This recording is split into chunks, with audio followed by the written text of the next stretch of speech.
नमः शिवाय। ओम नमो नारायणाय। ओम श्री नरदृष्टि निवारण काल भैरवाय नमो नमः।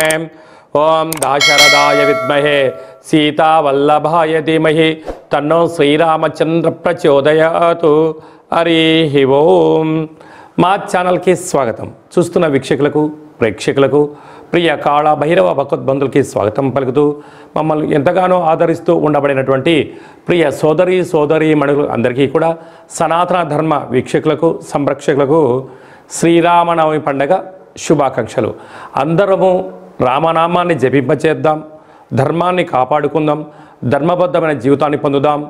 అయోధ్యలో రామ విగ్రహ ప్రతిష్ఠ అయిన తర్వాత మొట్టమొదటిసారిగా జరుగుతూ ఉండబడినటువంటి శ్రీరామనవమి కనుక రాబోయే కాలంలో మనం అందరము కూడా అయోధ్య వెళ్దాం, రాముని దర్శిద్దాం, రామతత్వాన్ని మనము తెలుసుకుందాం.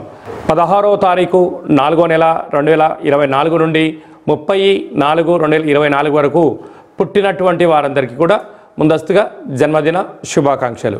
గతంలో వివాహం చేసుకున్న వారికి వివాహ వార్షికోత్సవ శుభాకాంక్షలు. ద్వాదశ రాశుల్లో గ్రహ గమనాన్ని ఒకసారి వీక్షింపచేద్దాం. మేషరాశిలో రవి మరియు గురు సంచార స్థితి, కన్యరాశిలో కేతు సంచార స్థితి, కుంభరాశిలో కుజుడు మరియు శని సంచార స్థితి, మీనరాశిలో బుధుడు శుక్రుడు మరియు రాహు సంచార స్థితితో ద్వాదశ రాశుల్లో గ్రహ గమనాలు ఈ విధంగా ఉన్నాయి. వృశ్చిక రాశి వారు చైత్రమాస పూర్ణిమ సందర్భంగా ఎలాంటి విధి విధానాలు పాటించాలో ఈ వీడియోలో సవివరంగా సంపూర్ణంగా తెలుసుకుందాం.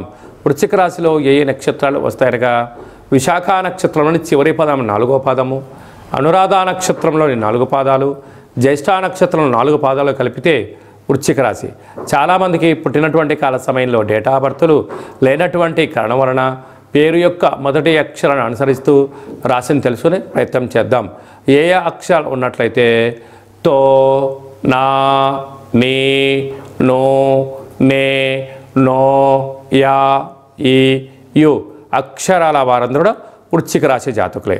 వృశ్చిక రాశి యొక్క అధిపతి కుజుడు. వీరికి అర్ధాష్టమ కుజుడు, అర్ధాష్టమ శని. ఒకవైపు కుజదోషం, మరోవైపు శని సంచార స్థితి. సంతాన స్థానంలో బుధుడు శుక్రుడు రాహు సంచార స్థితి. 6వ స్థానంలో రవి గురు సంచార స్థితి. లాభంలో కేతు సంచార స్థితి ఉండడం వలన వృత్తులలో, ఉద్యోగాల్లో, వ్యాపారాల్లో చాలా మెలకువలు అవసరం, ఓపిక అవసరం. తొందరపాటు నిర్ణయానికి సరైన సమయం కాదు అని చెప్పి గమనించాలి. అర్ధాశ్రమ కుజుడు కారణం వలన చిన్న చిన్న విషయాలకు ఆందోళన, అప్పులు ఇచ్చారా తిరిగి రావు, తెచ్చుకున్నారా తిరిగి కట్టలేని పరిస్థితి, స్థిర చరాస్తులు పోగొట్టుకునే పరిస్థితి చాలా అధికంగా ఉంటుంది. శత్రువులు పొంచి ఉన్నారు, వాహన ప్రమాదాలు పొంచి ఉన్నాయి, పోలీస్ స్టేషన్లు, గొడవలు, తీవ్రమైన ఇబ్బందులు, దీర్ఘకాలికమైన వ్యాధులు వచ్చే అవకాశం ఉంది. బ్రెయిన్ స్ట్రోక్ లాంటివి, అలాగనే పెరాలసిస్ లాంటివి, థైరాయిడ్, షుగరు, దీర్ఘకాలికమైన రక్తహీనతతో కూడుకున్న వ్యాధులు పొంచి ఉన్నాయి.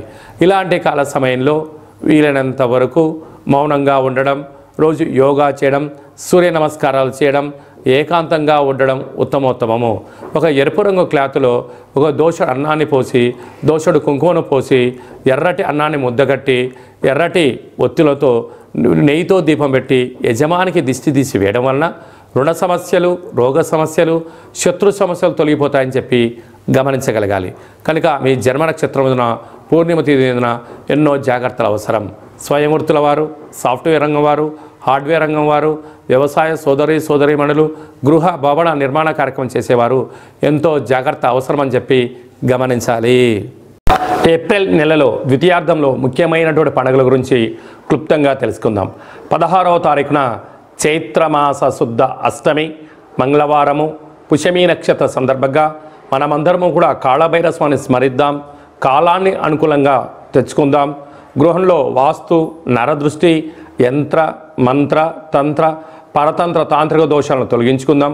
కుష్మాండ దీపాన్ని వెలిగించుకుందాం. విద్యా ఆకర్షణ, వ్యాపార ఆకర్షణ, జ్ఞానాకర్షణ తెలుసుకుందాం. అలాగనే కాళభైరవ స్వామి యొక్క స్మరణ చేయడం వలన అష్ట కష్టాలు తొలగిపోయి అష్టైశ్వర్యాన్ని కలుగుతుందని గమనించాలి.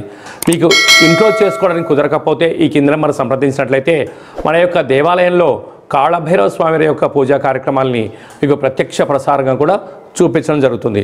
కనుక మీరు పూజా కార్యక్రమంలో పాల్గొనాలి అన్నట్లయితే మీకు గోత్రనామాల్ని వాట్సాప్ చేయగలరు.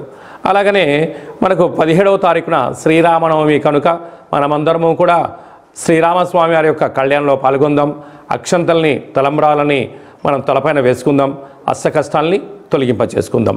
23వ తారీఖున చైత్రమాస శుద్ధ పూర్ణిమ చిత్తా నక్షత్ర సందర్భంగా మన తెలంగాణ రాష్ట్రంలో ఉండబడినటువంటి మినీ అమర్నాథ్ యాత్ర అని చెప్పుకోబోతున్నటువంటి మనకు సలైశ్వర క్షేత్రాన్ని దర్శిద్దాం, స్నానం చేద్దాం, గ్రహ దోషాలను తొలగించుకుందాం, ఆధ్యాత్మిక యాత్ర చేద్దాం, స్వామివారి ఆశీస్సులు పొందుదాం.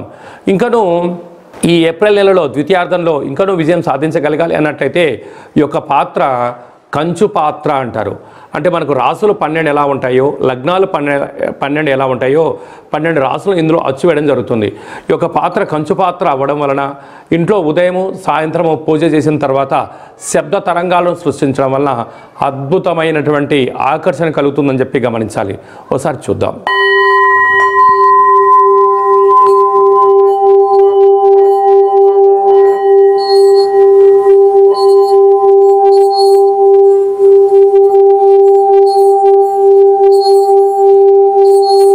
ఈ యొక్క శబ్ద తరంగాల ద్వారా మనిషి శరీరంలో ఉండబడినటువంటి 7 చక్రాలు వికసింపచేయడం, బయట ఉండబడిన లక్ష్మీదేవి ఇంట్లోకి రావడం, ఇంట్లో ఉండబడిన దరిద్ర దేవత బయటికి వెళ్ళడం కూడా జరుగుతుంటుంది. విద్య, ఉద్యోగ, వ్యాపార సకల జన ఆకర్షణ కలిగి మనం ఏదైతే అనుకుంటామో అది విజయం సాధించడం జరుగుతుంది. ఈ అక్షయ పాత్రతో పాటు ఒక కాళభైరవ స్వామి యొక్క పిరమిడు, డాలరు, కంకణము, కాళభైరవ హోమ కార్యక్రమాన్ని మీకు లైవ్ కూడా చూపించి గోత్రనామాల ద్వారా పూజ చేయించి మీకు ప్రసాదంగా ఏర్పాటు చేయడం జరుగుతుంది. ఆసక్తి గలవారు ఈ కింద నెంబర్ని సంప్రదించగలరు. అలాగే మీ వ్యక్తిగత జాతకం తెలుసుకోవాలనుకుంటున్నారా? మీ యొక్క పేరు, తేదీ, నెల, సంవత్సరం, సమయం రాసి వాట్సాప్ పంపించినట్లయితే 100 సంవత్సరాల జాతకాన్ని వ్రాసి పంపించి మీరు పుట్టినప్పుడు గ్రహ గమనాలు ఎలా ఉన్నాయి, ప్రస్తుతం ఎలా ఉన్నాయి, రాబోయే కాలం ఎలా ఉండబోతున్నాయో సవివరంగా తెలియజేయడం జరుగుతుంది. అలాగే మన దేవాలయంలో మన యొక్క జ్యోతిషం చెప్పించుకున్న వారందరికీ కూడా కాళభైరవ స్వామి వారి యొక్క అర్చన అభిషేక కార్యక్రమాలు కూడా ఉచితంగా కూడా చేయించడం జరుగుతుంది. అలాగనే చాలామందికి పుట్టినటువంటి కాల సమయంలో డేట్ ఆఫ్ బర్త్లో లేనటువంటి వారికి మీ పేరు యొక్క మొదటి అక్షరాన్ని అనుసరిస్తూ రాశిని తెలియజేస్తూ అలాగనే రమణ శాస్త్రం ద్వారా అనగా కాళభైరవ ఉపాసన చేత భూత భవిష్యత్ వర్తమానాన్ని గవళ ద్వారా తెలియజేయడం జరుగుతుంది. ఆసక్తి గలవారు ఈ కేంద్రమును సంప్రదించి అపాయింట్మెంట్ తీసుకొని సంప్రదించగలరు. మీ డేట్ ఆఫ్ బర్త్లను వాట్సాప్లో పంపించగలరు. అలాగనే మీ అబ్బాయికి కానీ అమ్మాయికి కానీ ఎంత ప్రయత్నం చేసినా వివాహం అవ్వడం లేదా, ఎందుకు అవ్వడం లేదు, జాతకంలో ఎలాంటి యోగాలు ఉన్నాయి, జాతకంలో ఎలాంటి దోషాలు ఉన్నాయో తెలియజేయడం జరుగుతుంది. వచ్చినటువంటి వధువు వరుడు యొక్క జాతకంలో గ్రహ గమనాల యొక్క పరిస్థితులు బట్టి వీరిద్దరి వివాహ తదనంతరము సంతానము, విదేశానము, రాజసన్మానము, రాజయోగాలు కూడా తెలియజేయడం జరుగుతుంది. అలాగే మీ ఇంట్లో తరచుగా భార్యాభర్తలు గొడవ పడడం కానీ, ఇబ్బంది పడడం కానీ, ఒకరిపైన ఒకరికి అభిప్రాయాలు సక్రమంగా లేనటువంటి పరిస్థితి ఉన్నట్లయితే మీ యొక్క ఇరువురు పేర్లను పంపించగలిగినట్లయితే జాతకంలో ఉండబడిన దోషాలను గమనించి చిన్న చిన్న రెమెడీస్ ద్వారా మీరు పార్వతీ పరమేశ్వరులాగా కలిసి ఉండేటువంటి సలహాలు సూచనలు కూడా ఇవ్వడం జరుగుతుంటుంది. అలాగనే మీకు పుట్టినటువంటి పిల్లల యొక్క డేట్ ఆఫ్ బర్త్లు పంపించినట్లయితే నామ నక్షత్రం ఏది పెట్టుకోవాలి, ఏ మాసంలో ఎలాంటి పేర్లు పెట్టుకోవాలి, వారి యొక్క విద్య, ఉద్యోగము, తదుపరి భవిష్యత్తును కూడా సంపూర్ణంగా తెలియజేయడం జరుగుతుంది. కనుక అపాయింట్మెంట్ తీసుకొని సంప్రదించగలరు. అందరికీ శుభం, జయం, లాభం కలగాలని కోరుకుంటూ ఆశీర్వచనం. శతమానం భవతి శతాయు పురుష సతేంద్రియ ఆయుష్యేవేంద్రియే ప్రతిష్టతి ధనం ధాన్యం బహుపుత్రలాభం శత సంవత్సరం దీర్ఘమాయు. సర్వే జనా సుఖినో భవంతు, లోకా సమస్తా సుఖినో భవంతు. సర్వం కాళభైరవ దేవతార్పణమస్తు. ఈ వీడియో మీకు నచ్చినట్టయితే లైక్ చేయండి, షేర్ చేయండి, మా ఛానల్ని సబ్స్క్రైబ్ చేసుకోండి. మేము చేస్తున్న ఆధ్యాత్మిక వీడియోలు మీకు ముందస్తుగా నోటిఫికేషన్ రావాలి అన్నట్టయితే గంట సింబల్ ప్రెస్ చేయండి, ఆల్ అని బటన్ కూడా తెలియచేయండి. మీరు ఎవరి క్షేమాన్ని అయితే కోరుకుంటున్నారో లేక మీ క్షేమాన్ని ఎవరైతే కోరుకుంటున్నారో వారందరికీ ఈ వీడియోను ఫార్వర్డ్ చేసి భగవంతుడి యొక్క ఆశీస్సులు పొందగలరు.